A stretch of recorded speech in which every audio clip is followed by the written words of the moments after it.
ஒரு தக்காளியும் ஒரு காக்கையும் இந்த கதை நல்லா இருக்கு. ஒரு உருளை ஒரு டொமேட்டோயும் ஒரு கேரட்டும் ஒரு மிளகும் ஒரு உள்ளியும் ஃப்ரெண்ட்ஸா இருந்தாங்க. அப்போ 4 பேர் ஒரு நாள் ரோட்ல நடந்துட்டு போனாங்களா. அப்போ ஒரு லாரி வந்தது. அந்த லாரியில அடிபட்டு அந்த தக்காளி அந்த இடத்துலயே செத்து போச்சு.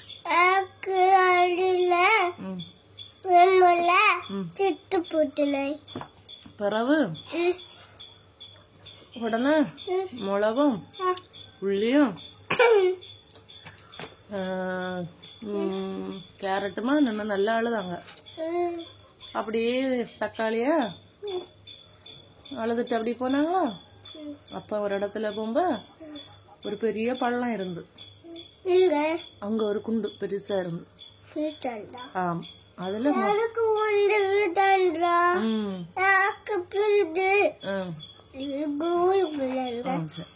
அப்ப அதுல விழுந்து அந்த மூலம் செத்து போச்சு. ஆமா ஸ்கூலுக்கு அடுத்த வருஷம் போல.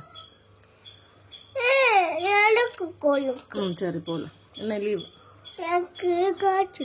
சரி அப்ப அந்த மிளகும் செத்து போச்சா. பிறகு மிளகு கேரட்டும் உள்ளியும் அழுதுட்டு போனாங்க. இப்போ கேரட்டு அப்படியே போகும்போ நிறைய தண்ணி பாஞ்சிட்டே இருந்ததா ஒரு இடத்துல. தண்ணியில விழுந்து கேரட்டும் செத்து போச்சு. அதுக்கு உள்ளி அழுதுது. உடனே உள்ளி ஜோம் பண்ணுச்சேன். எல்லாரும் எல்லாரும் செத்த நேரம் நான் அழுதேன். ஆனா எனக்கு யார் அழுவா. உட்காரு உட்காரு தாத்தா. உடனே தாத்தா நல்ல தாத்தா சொல்ல விடாது. பிடிக்குமா.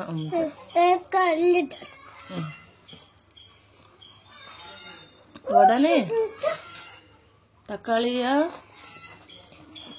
கடவுள் சொன்னாரு, நீ எல்லாரும் இறந்தனாலதான் இல்ல, அதனால உனக்கு நீ சாவும்போ எல்லாரும் அழுவாங்க. அதனாலதான் நம்ம உள்ளி அறியும்போ அழியும்.